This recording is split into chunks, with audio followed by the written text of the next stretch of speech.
यहाँ बैठे हैं इंक्लूडिंग मी, इंक्लूडिंग अपोस्टल अंकुर जी, हम में से हर एक के शरीर में हर पल लाखों कैंसर सेल होते ही हैं और वो नॉर्मल है। हम में से हर एक के बॉडी में कैंसर सेल होते ही हैं, लेकिन हमारी बॉडी क्या करता है, उस कैंसर के सेल्स को लगातार उससे लड़ाई करता है, उसको हराता रहता है और हमारी ज़िंदगी आगे बढ़ती रहती है। अगर कैंसर का टेस्ट कराएंगे, नॉर्मली हम कराते नहीं हैं, तो ऐसा कोई नहीं मिलने वाला जिसके अंदर कैंसर सेल नहीं होंगे, राइट। तो कैंसर से डरने की ज़रूरत नहीं है, क्योंकि कैंसर तो हमारे बॉडी में हर एक में है, सिर्फ उन्हीं के बॉडी में नहीं होगा जो डेड बॉडी है। जब डेड होते हैं, सारे सेल्स डेड हो जाते हैं, तो कैंसर सेल भी डेड हो जाएंगे, that is the only thing.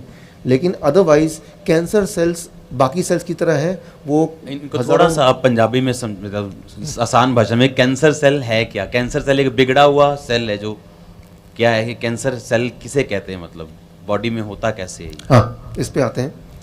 Cancer cell क्या होता है, इसको मैं आपको एक एग्जाम्पल देके समझाता हूँ। अब स्क्रीन में देखिए, यहाँ पे lung cancer, blood cancer, breast cancer, heart cancer. कौन सा वाला कैंसर है जो आपने कभी सुना ही नहीं, कि अजीब सा लग रहा है? Lung cancer, blood cancer, breast cancer या हार्ट कैंसर? कौन सा वाला? कभी सुना नहीं। कभी हार्ट कैंसर कभी नहीं सुना। ये हार्ट कैंसर कभी सुना आपने?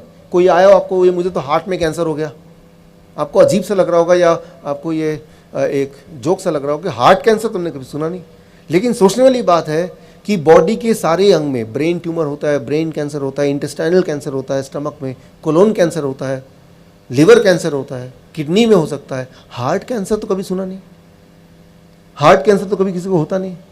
हार्ट में कैंसर क्यों नहीं होता? इस सवाल के जवाब के अंदर छुपा है कैंसर क्या है और कैंसर से कैसे हम लड़ें। बहुत सिंपल है। देखिए, कैंसर क्या है, सबसे पहले उसकी बात करते हैं। आपके शरीर में ब्लड वेसल को हिंदी में क्या बोलेंगे? नाड़ियाँ, जिससे ब्लड फ्लो होता है, राइट, पूरे शरीर में। वो सारे ब्लड वेसल्स को, नाड़ियों को अगर एक के बाद एक लगातार लगा दें तो उसकी जो लेंथ होगी, लंबाई होगी, वो करीब होगी 60,000 किलोमीटर। बहुत ही लंबा। छोटे ब्लड वेसल हैं, बड़े नाड़ियाँ हैं, छोटी हैं साइज़ वाली, सब मिला के 60,000 किलोमीटर उसमें ब्लड खून दौड़ता है। लेकिन हमारे लाइफस्टाइल की वजह से, हमारे खान पान की वजह से उसमें कहीं कहीं ब्लॉकेज आ जाता है, यानी कि कहीं कहीं रुकावट आ जाती है। और जब रुकावट आती है तो उसके आगे जो सेल्स होते हैं उसको ब्लड से खाना या ऑक्सीजन या शुगर मिलना बंद हो जाता है। जब ब्लड से सप्लाई बंद हो जाएगी शुगर की या खाने की या न्यूट्रिशन की या ऑक्सीजन की, तो वो सेल्स के साथ क्या होने वाला है? वो सेल्स नॉर्मली मर जाएंगे। और जब वो सेल्स मर जाएंगे तो उस वाले ऑर्गन में आपको तकलीफ़ होगी, दर्द होगा और वो आपको पेन होगा, डिस्कम्फर्ट होगा। सो ये तो हुई एक बात है। लेकिन कभी कभी हम में से कुछ लोगों के केस में जब ब्लॉकेज होता है ब्लड वेसल में, और जिसकी वजह से सप्लाई फूड का, न्यूट्रिशन का, ऑक्सीजन का बंद हो जाता है, तो जो सेल्स हैं आसपास के, उनको सप्लाई नहीं मिल रहा है, लेकिन वो आपस में तय करते हैं कि हम मरने नहीं वाले हैं, वी विल नॉट डाई। चाहे बॉडी ने सप्लाई बंद कर दिया है, बॉडी हमारी मदद नहीं कर रही है, हमें सप्लाई नहीं दे रही है, लेकिन वो आपस में एक गुट बना लेते हैं कि हम मरेंगे नहीं। तो फिर क्या करेंगे? तो वो क्या करते हैं, आप देखिए स्क्रीन पे, वो अपने लिए चोरी वाला रास्ता बनाते हैं, कहीं और से खाना, ऑक्सीजन, न्यूट्रिशन चुराने के लिए। इसे मेडिकल भाषा में बोलेंगे एंजियोजेनेसिस। तो वो जो सेल्स हैं जिनको खाना देना बॉडी ने बंद कर दिया क्योंकि ब्लॉकेज था, वो सेल्स आपस में मिलके एक ऐसा चोर रास्ता बनाते हैं जिस चोर रास्ते की वजह से वो कहीं और से खाना वगैरह चुरा सकते हैं, ऑक्सीजन की सप्लाई ले सकते हैं और ज़िंदा रह सकते हैं। ये तो हुई एक बात। आप एक उदाहरण लीजिए, एक कॉलेज का अच्छा छात्र है, यूनिवर्सिटी का स्टूडेंट है, उसके पास पैसे नहीं है फीस भरने के लिए, सोचता है कि मैं बैंक में डाका डालता हूँ, करीब मुझे 10,000 रुपये चाहिए। लेकिन बैंक में जब डाका डाल रहा है, सामने लाखों रुपए पड़े हैं, आपको क्या लगता है? एक, वो 10,000 रुपये गिनेगा और भाग जाएगा, या दो, वो जितने पैसे हाथ में आए वो सारा पैसा लेगा फिर भागेगा? पहला या दूसरा? ज़्यादातर लोग क्या करेंगे, अच्छा जितना आया उतना ही लेके भागेगा। वो 10,000 रुपये चुराएगा तब भी वो सज़ा है, 10 लाख रुपए चुराएगा तब भी वो सज़ा है।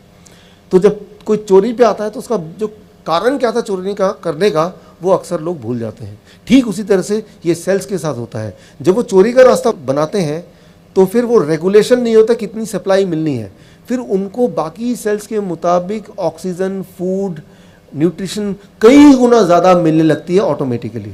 ज़रा सोच के बताइए, ज़्यादा सप्लाई मिलने से क्या होने वाला है? वो एकदम से वो बढ़ने लगता है, बड़ा होने लगता है। इसे कहते हैं ट्यूमर। जब वो बड़ा होगा तो क्या कि हमारे बॉडी में जगह सीमित है, बहुत जगह तो है नहीं। तो कुछ सेल्स बोलेंगे यहाँ तो जगह है नहीं, वो सोचेंगे मैं कहीं और जाके रहता हूँ। कैसे? अब इसको देखिए अगले स्लाइड में। तो कुछ सेल्स जिनकी जगह जिनको नहीं मिल रही बढ़ने के लिए, तो वो ब्लड में जाते हैं और ब्लड में ट्रेवल करके वो किसी और जगह, हार्ट में, लंग्स में, वो सेल्स वहाँ चले जाते हैं और वहाँ जाके भी वो बढ़ने लगते हैं और पूरे बॉडी में फैल जाते हैं और पूरे बॉडी में वो वही वाला काम करते हैं, वो बढ़ने लगते हैं, तेज़ी से ग्रो करते हैं। इसे बोलते हैं कैंसर, राइट। अब यहाँ पे एक इम्पॉर्टेंट बात है, इसको मैं आपको आपके उदाहरण से समझाने की कोशिश करता हूँ।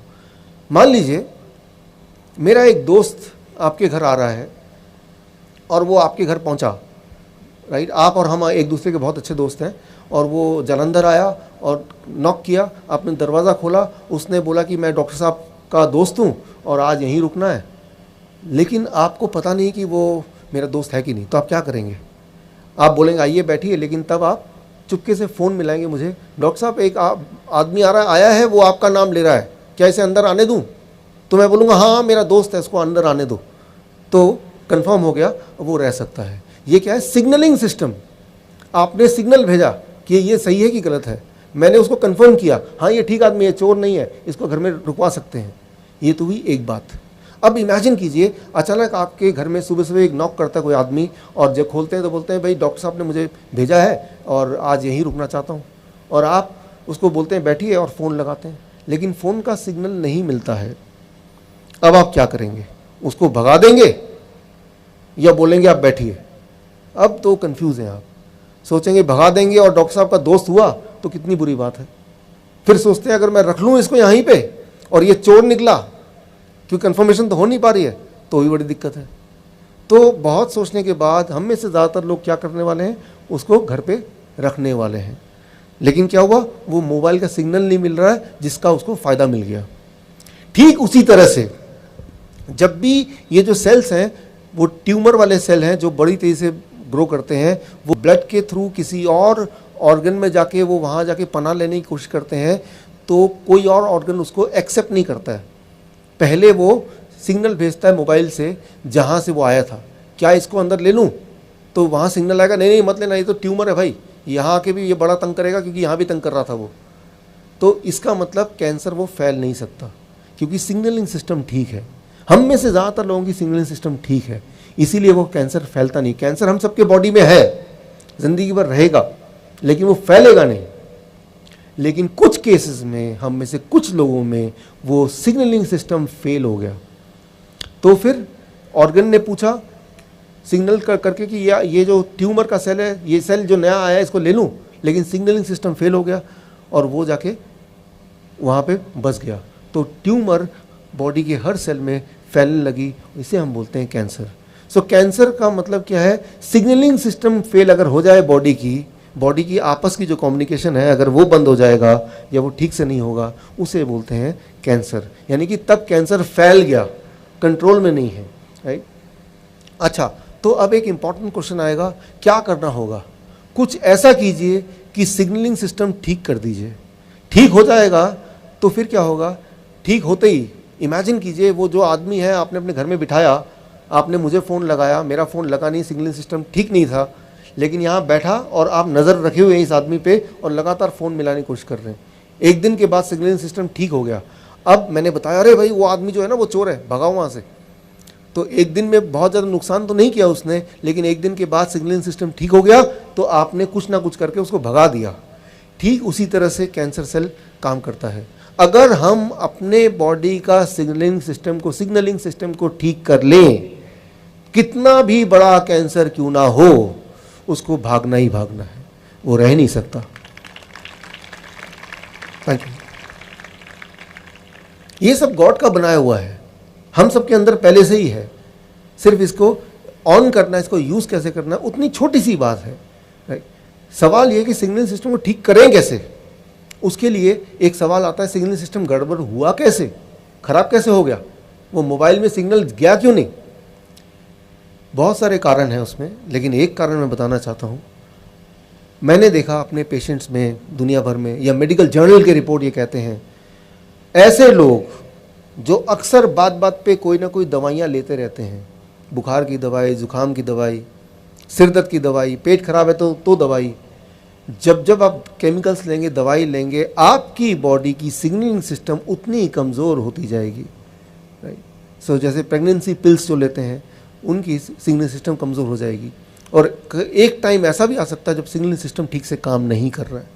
तो ये तो हुआ कारण कि अगर आपके बॉडी में किसी भी तरह से केमिकल जाता है तो सिग्नलिंग सिस्टम खराब होगा ही होगा। उसके लिए एक छोटी सी बात मैं आपको